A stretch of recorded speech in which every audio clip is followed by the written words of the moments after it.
Here's my question. How much time do you think you waste on just random distractions? We live in the age of distractions. So most of the people that I talk to estimate something around 10 hours a week, which feels fair. The thing about that number though is that's 25% of the working day. We're spending 25% of our working day being distracted, not being focused, not spending time on the thing that matters the most to us. What would happen if you cultivated the ability to maintain focus and avoid distractions? Here are 3 very simple but very powerful habits that are going to help you do exactly that. Focus is a silent superpower. I say silent because you don't realize when people are good at it. As a matter of fact, the people that generally stay focused are the ones that you don't hear from. Everybody in your world wants a little bit of your attention, and you're rewarded for giving them that attention. So there's this Pavlovian prompt response microcosm that we all exist in, where people want your attention and you give it to them, and when you do, you're rewarded. The issue with that is they're actually sapping you of the thing that's the most important resource you'll ever have.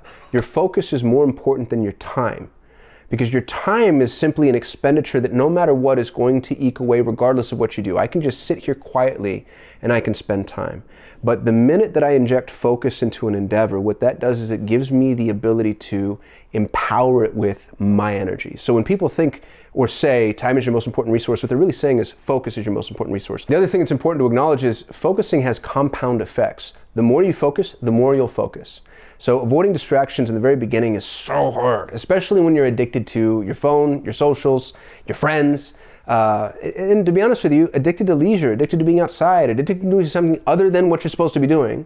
It's hard to break away from that orbit, but as you break away, the more you do it, the easier it becomes. This is going to help you build the habit that you're going to replace. We're going to replace the negative addiction with a positive addiction, and positive addictions are just habits. They're habits that you've worked to cultivate. Habit 1, you're going to hate this.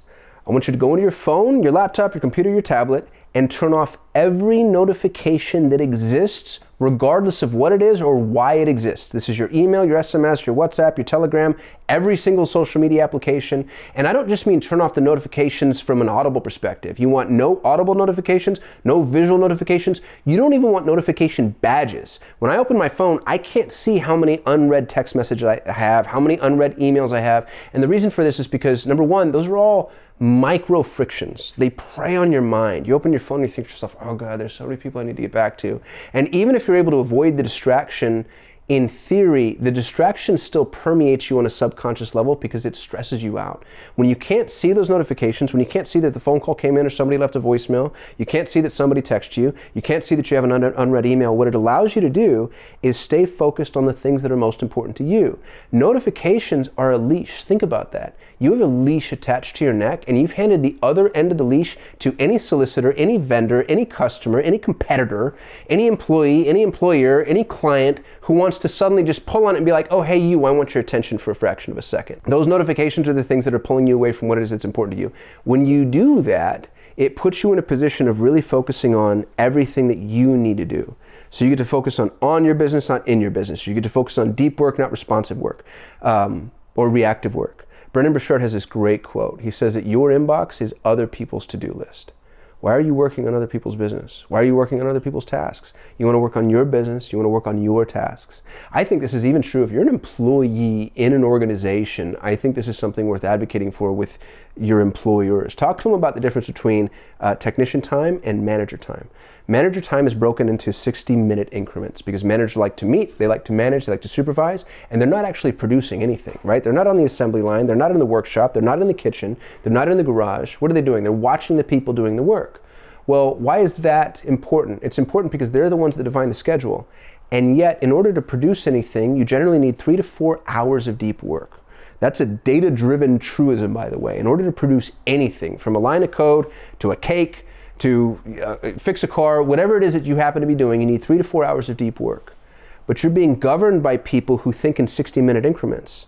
So what happens when, in your 3 hours, somebody wants to do, oh, hey, can I just pop in for a quick meeting? Can I ask you a quick question? Can you respond to this email quickly? No, because it's not quick. You just cost me 30 to 45 minutes of trying to get back into the zone of deep work. So advocating for yourself and setting up the boundaries that allow you to do deep work are not only going to be better for you, they're going to be better for whatever infrastructure you happen to exist in at the time. So this is something to advocate for and advocate strongly and show them the light at the end of the tunnel. It's like, I'm going to get more done. I'm going to be more productive. My output is going to be better. Really what you need is you need 2 weeks.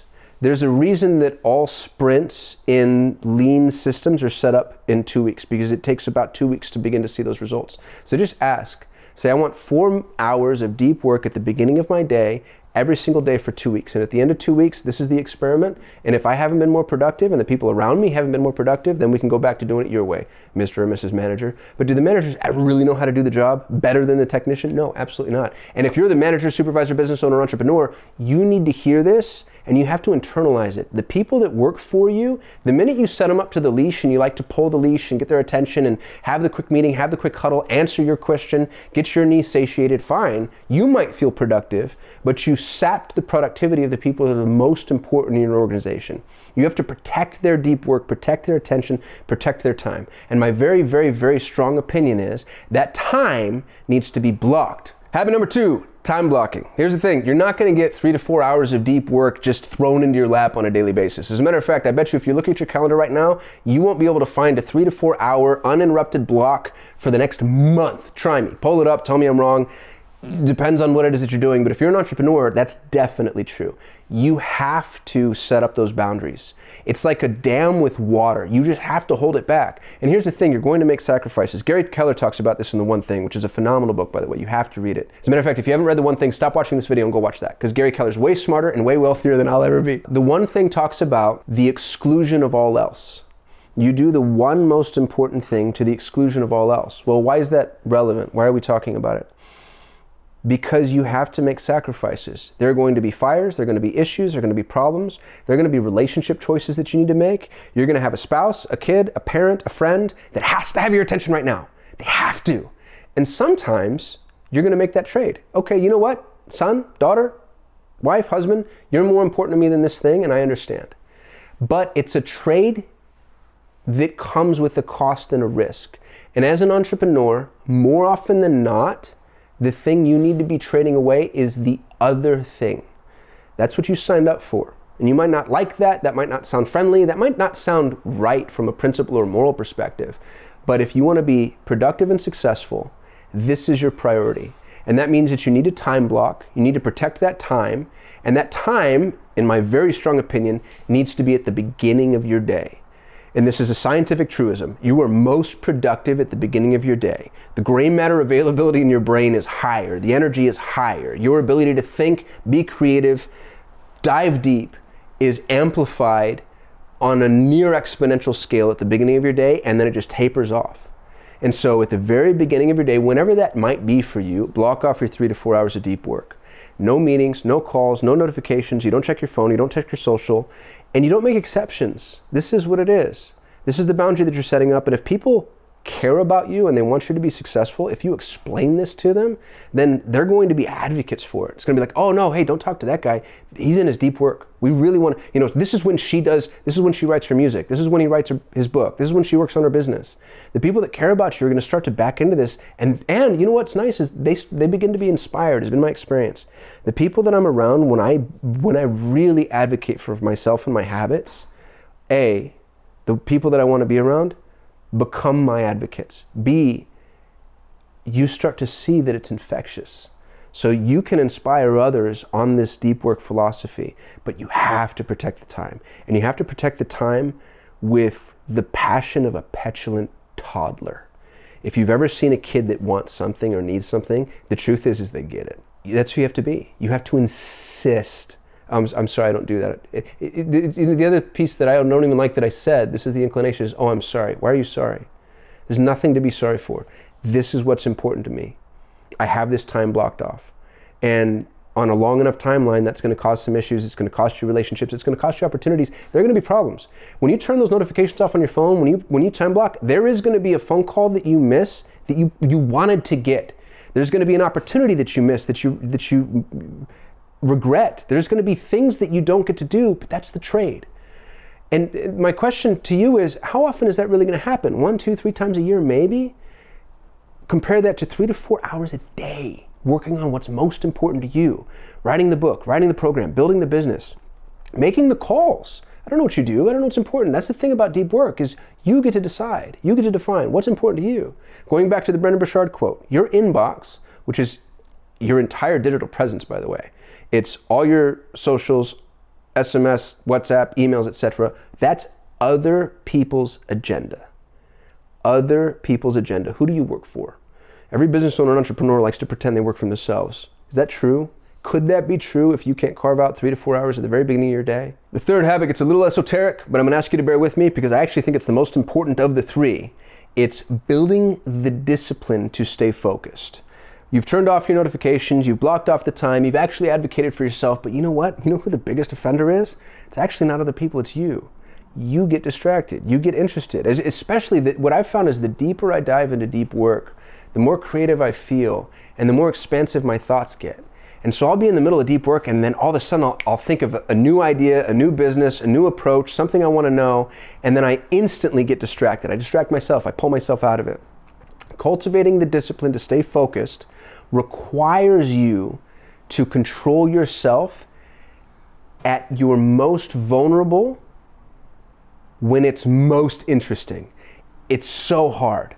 But what you need to do is give yourself an outlet. So, and I've felt this way about all forms and facets of habit and discipline. You can't wake up one day and say, I'm not eating sugar, especially if you're a sugar addict. You can't wake up and say, I'm not going to drink alcohol ever again. I'm not going to smoke cigarettes ever again. I'm going to start waking up at 4 o'clock in the morning. No, you're not.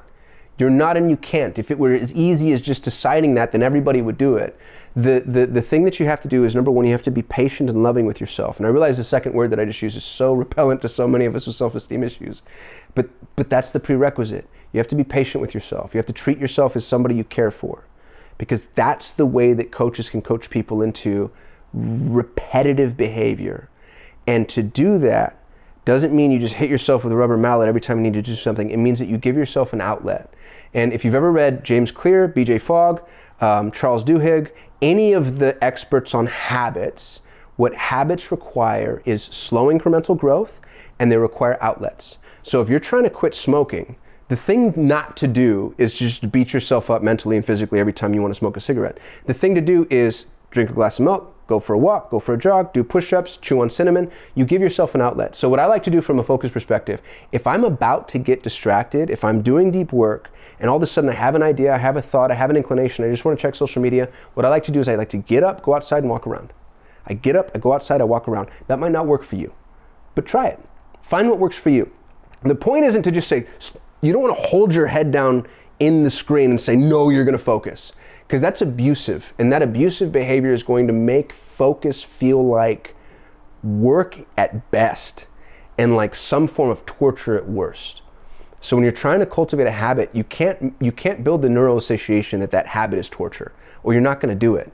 What you need to do is give yourself an outlet, but don't give yourself the outlet that you want. If you want to check social media, if you want to check your phone, if you want to start Googling, if you want to do whatever it is that gets you distracted, that's how you break the habit and continue to cultivate bad behavior. Instead, give yourself an outlet, but give yourself a positive outlet. Drop down and do 10 quick push-ups. Just close your eyes for a minute. Take great big deep breaths. Drink a glass of water. Do something productive, but give yourself a productive outlet. And what's nice, the reason I like to stand up, I like to go outside, I like to walk around. And the reason I like to do that is because I have found almost every single time is ubiquitous truth without a single exception, but without many exceptions. The minute I start walking around, I get antsy to get back and do my deep work. The thing that I got distracted by becomes less important than the thing that I now have stepped away from, because my time block is important to me. The 3 to 5 hours or 3 to 4 hours that I've set aside is important. The work that I'm doing is important, and I realize like, oh no, I don't want to walk away from this. So physically walking away reminds me of the distance between me that I'm putting between me and my goals. The other thing that I'll say is always have a little scratch pad next to you, not on your phone. Your phone is the attention grabber. I always have just a little scratch pad next to me on my desk with a pencil, so that if there is something that I actually think about that, oh, I really need to do that, I should research that, that is a good idea, just write it down and get it out of the way. Writing things down is going to satiate the bloodlust that you feel to pursue a distraction without taking you out of your deep work. Those are the 3 core habits. Those are the 3 most important things I think you need to do to maintain attention and focus. I'm going to give you some bonuses. In addition to the 3, some things that you can and probably should do. Number 1, craft the right environment. If your office is distracting, if you don't have an office, if you're trying to work from a coffee shop, if you don't have a private place that can be quiet and free of distraction, that's so worth investing in. I used to work out of Starbucks. That was my thing. I'd go to coffee. I still, when I want to get out and be, I call it being alone around people. When I want to be alone around people, I'll go to a coffee shop. But I can't do that for my deep work session because you can't control those environments. So you need a closet. You need 4 walls and a ceiling that you have some control over the environment with. And that environment should be fulfilling in whatever way you need it to be fulfilling. And what I mean by that is if you want to be surrounded by beautiful things, surround it by beautiful things. If you want it to be quiet, make sure it's quiet. If you want it to be low light, high light, warm light, if you want plants, the sound of running water, pleasant smells, like the things that you know on a long enough timeline are actually going to feed your soul. If you haven't given yourself the opportunity to really feel what you need for productivity, I think you're being too hard on yourself. And I think it's going to make it really, really difficult for you to be productive over the long term. So make sure that you manage your right environment. Another thing that you can do is use tools and technology. There's a whole plethora of apps and tools and technologies that are going to help you. Habit tracking apps, focus apps. I really love Pomodoro method apps. The interesting thing about what I'm saying is a lot of people think that it flies in the face of Pomodoro. I don't agree with that at all. I think the Pomodoro method, which roughly stated breaks everything up into, I think, 25-minute increments with a 5-minute break, that doesn't mean that it's 25-minute deep work and then 5 minutes of distraction. That means that you have a 4-hour deep work block and you're spending 25 minutes really working and then 5 minutes dipping out of it so that you can maintain the focus and attention that you need. But using those tools and technologies, there's no reason not to. What I would caution you against is putting them on your phone. Because the minute you pick up your phone, you're going to find yourself distracted because the phone really is the black hole of attention. So there are these fun little Pomodoro devices that you can buy. There are apps that you can install that only function on your desktop or will only function on your tablet. I like laptops, tablets, and desktops because they're way more controllable than my phone is. And I function with them in a more controllable way than I do with my phone. The minute I pick up my phone, I check my messenger. I can't stop myself. So I just don't pick up my phone is the rule. So tools and technologies are great, but make sure that it doesn't become this gravitational pull that brings you back towards the thing that you're trying to avoid in the first place. I hope this was helpful. I really do, by the way. God, you will never know how much I'm rooting for you. I want so badly and so deeply for you to be successful. And the really horribly narcissistic part of me wants to be involved in that success in some way, even if it's a small, micro degree. The closing note that I'll offer you is be consistent. What's really interesting about habit formation, and I think this comes from BJ Fogg, they studied the timeline for habit formation and found that the 21-day rule, by the way, isn't real at all. It comes from Maxwell Maltz's Psychocybernetics and was an anecdotal observation from a plastic surgeon. What they found from a data-driven perspective is it takes 66 days to form a habit. I like to round that up to 70 because that's just a nice round 10 weeks. It takes 10 weeks to form a habit. This is the crazy part. It takes 10 weeks of attempts, not 10 weeks of success. You don't have to be successful at your habit every single day for 10 weeks in order to form the habit. You simply have to earnestly attempt the habit. Isn't that crazy? That makes it so much easier. It makes it so much more accessible. So as you're forming these habits, as you're trying to be more focused and maintain attention, be forgiving with yourself and track it. Track your 10 weeks. I really like Habit Bowl. I really like Habit Share. These are apps that you can use. Honestly, I really like pen and paper. Just go put 70 little boxes in front of you, 10 by 7, and just check it off. Do the Seinfeld method and remind yourself where you are on this journey. And, check as I did it and X as I didn't, but the X is still a potential earnest attempt, right? And as long as you have a completely filled out little sheet there, you get to watch yourself cultivate these habits over time. I hope this was helpful. My real hope for you, to be honest with you, is I'm able to assist you on your entrepreneurial journey. If you'd like to learn more about habit formation or some of the other tips and tricks I've picked up along the way, check out the rest of my YouTube channel. I have a ton of videos, shorts, tips, tricks, best practices, hacks, etc. And I'd love your participation, your comments, and more than anything, to be honest with you, what would help me is if you share this. Likes, comments, subscribes, that's you and I. But for you to share this, number one, it helps other people, and number two, it helps me get out there, which is what I'm trying to do. I have that sad, pathetic personality that enjoys attention, and so if you can help me get attention, that would feel like a really good trade. So if this has been valuable to you at all, share it, and share it with context. Let people know why you're sharing. Hey, this is really helpful to me because, hey, I tried this. Hey, I disagreed with this. That's fine. But share it. Help me get the word out. I appreciate y'all for watching. Thanks so much. I'll see you in the next one.